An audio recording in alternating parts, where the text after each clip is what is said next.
এই রাতেও আপনারা আসছেন, আমাদেরকে সহযোগিতা করতেছেন বা কাভার করতেছেন। তা আমরা গত এক সপ্তাহ যাবৎ মোহাম্মদপুর আদাবর সহ বিভিন্ন এলাকায় ব্লক রেড সহ বিভিন্ন রকম অভিযান চলতেছে, আপনারা কাভার করছেন, সেই জন্য ধন্যবাদ। আজকেও আমাদের 8টা ডিভিশনের মধ্যে 5টা ডিভিশনের বিভিন্ন এলাকায় অভিযান চলছে, কোনোটা শেষ হয়ে গেছে সন্ধ্যা থেকে, আবার কোনোটা এখন শুরু হচ্ছে। এর মধ্যে মতিঝিল ডিভিশন, ওয়ারি, রমনা, মিরপুর, গুলশান। তো এই অভিযানের উদ্দেশ্য আপনারা সবাই জানেন, মূলত মাদক উদ্ধার, সন্ত্রাসী গ্রেপ্তার, কিশোর গ্যাং গ্রেপ্তার বা অপরাধীদের গ্রেপ্তার বা তাদেরকে যে কোনোভাবে হোক আইনের আওতায় আনা এবং ঢাকাবাসীকে আশ্বস্ত করা যে আমরা আমাদের কাজে তৎপর আছি, তারা যেন নিশ্চিন্তভাবে তাদের কার্যক্রম বা তাদের চলাফেরা করতে পারে। আপনাদের যে এই অভিযান চলছে, এই অভিযানের আসলে নগরবাসীর মধ্যে এক ধরনের স্বস্তি তো ফিরেছে নিশ্চয়ই, কিন্তু আসলে আপনাদের যে অভিযানের যে সর্বশেষ অবস্থা যদি একটু বলেন, যে আজকে তো বিভিন্ন জায়গায় অভিযান হয়েছে, বিভিন্ন অভিযান চলছে, এই অভিযানে আসলে যারা আটক হচ্ছে তারা আসলে, যেমন আমরা দেখছি বিভিন্ন সময় যারা নিষিদ্ধ ঘোষিত যারা রাজনৈতিক দলে রয়েছে তারাও আটক হচ্ছেন, তারাও আসলে আপনাদের এই অভিযানের অংশ হিসেবে আছে কি? অভিযানের অংশ হিসাবে যারা অপরাধী সবাই আছে। অপরাধী কোনো ক্রমে পার পাবে না, সে যেখানেই হোক না কেন। আর অভিযান ছাড়াও আমাদের গোয়েন্দা তথ্য আছে, গোয়েন্দা তথ্যের ভিত্তিতেও কিন্তু আমাদের বিভিন্ন জায়গায় তৎপরতা চলতেছে। প্লাস আমাদের ঢাকা শহরে 50টা থানায় প্রায় 300 মোবাইল পার্টি সার্বক্ষণিক টহল করতেছে প্রতি পালায়।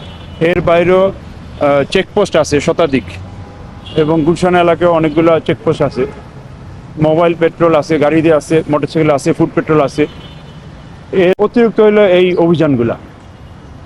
এটা কি আজকের যে অভিযানটা কিভাবে শুরু হচ্ছে এটা তো নির্দিষ্ট তথ্য ভিত্তিতে? অভিযান চলুক, সব কিছুতে আসলে বলা যাবে না। এই অভিযানটা আপনাদের কতদিন পর্যন্ত অব্যাহত থাকবে, নাকি হচ্ছে আপনার নির্দিষ্ট একটি সময় পর্যন্ত চালিয়ে আবার বন্ধ করে দেবেন? এটা কি শুধু ঈদকে কেন্দ্র করে কি? এইটা ঈদকে কেন্দ্র করে না, এটা আমাদের নগরবাসী বা আইন শৃঙ্খলা পরিস্থিতি ঠিক রাখার জন্য যখনই প্রয়োজন হবে তখনই আমরা অভিযান চলবে। এগুলো সারা বছরই চলবে, তবে এই রমজান মাস বা ঈদ কেন্দ্র করে কোনো কারণে যদি চাঁদাবাজ বা অন্যান্য ক্রিমিনালরা তৎপরতা বাড়ায়, যেহেতু রমজান মাসে একটা ইকোনমিক অ্যাক্টিভিটি হয় বিশেষ করে, এর বাইরে কিন্তু আমাদের প্রত্যেকটা মার্কেট এলাকায় ফোর্স মোতায়েন করা আছে যাতে মার্কেটের আশেপাশে চিন্তা না হয়। মানি এসকর্টের জন্য আমাদের ফোর্স রেডি আছে। মার্কেট থেকে যারা মালিক তারা যদি মানি পরিবহন করে ব্যাংকে নিতে চান, সেই সাপোর্টও দেওয়া হচ্ছে। আমাদের যখন যেখানে প্রয়োজন সেখানেই করা হবে।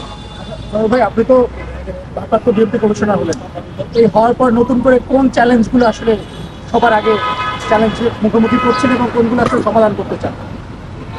সমাধানের চ্যালেঞ্জ তো কিছু চলমান, নতুন চ্যালেঞ্জ যাক, মাত্র 2 দিন গতকালকে দায়িত্ব নিয়েছি, অতএব ওগুলো পরে বলবো।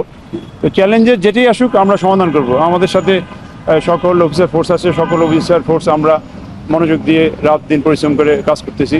এবং আপনারা দেখছেন যে আমাদের এই কাজে উৎসাহ দেওয়ার জন্য গত পরশুদিন আইজিপি স্যার নিজেই মাঠে নেমেছেন, এবং আমাদেরও এই অভিযানে এডিশনাল কমিশনার বা কমিশনার আসার উদ্দেশ্য হলো যে আমাদের ফোর্সের সাথে থাকা, ফোর্সের মনোবল অটুট রাখা, ফোর্সকে কী বলে মনোবল বৃদ্ধি সহ তাদের গাইডলাইন ঠিকমতো দেওয়া। আরেকটা বিষয় সেটা হচ্ছে যে পুলিশের আস্থা ফেরানোর দীর্ঘদিনের একটা চ্যালেঞ্জ ছিল, আপনারা চেষ্টা করে আসছেন আস্থা ফেরাতে। তো নতুন সরকার আসলো, এখন আপনাদের আস্থা ফেরাতে কতটা সহজ হবে? সহজ হবে, আশা করি সহজ হবে, এবং আস্থা ইতিমধ্যে বেশ ফিরছে। বিশেষ করে ঢাকা মেট্রো পুলিশের ফোর্সের আস্থা অন্যান্য এলাকার তুলনায় জানি না, আমাদের আস্থা ফিরছে এবং আস্থা অটুট রাখবে, আমরা আস্থা অব্যাহত রাখবে, এটি আমাদের। না, আমি একটু অ্যাড করি। আমাদের পুলিশের আস্থা,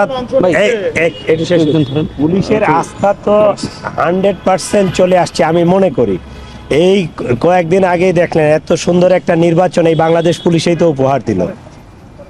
এত বড় একটা চ্যালেঞ্জ ছিল যেটাকে আমরা অনেক ধরনের আপনাদের মাধ্যমে অনেক ইনফরমেশন পাইছিলাম, অনেক ধরনের কথাবার্তা গুঞ্জন শোনা গেছে, কিন্তু আমরা তো একটা সুন্দর এবং সফলভাবে নির্বাচনটা সম্পন্ন করতে পেরেছি। ঠিক আছে, এখন আরও একটা পলিটিক্যাল গভর্নমেন্ট আছে, আমরা মনে করি আরও স্টেবল হবে পুলিশ। আরো সুন্দরভাবে সামনের দিনগুলোতে যে কোনো সমস্যা মোকাবেলা করতে সক্ষম হবে। ধন্যবাদ। ধন্যবাদ। ভাই,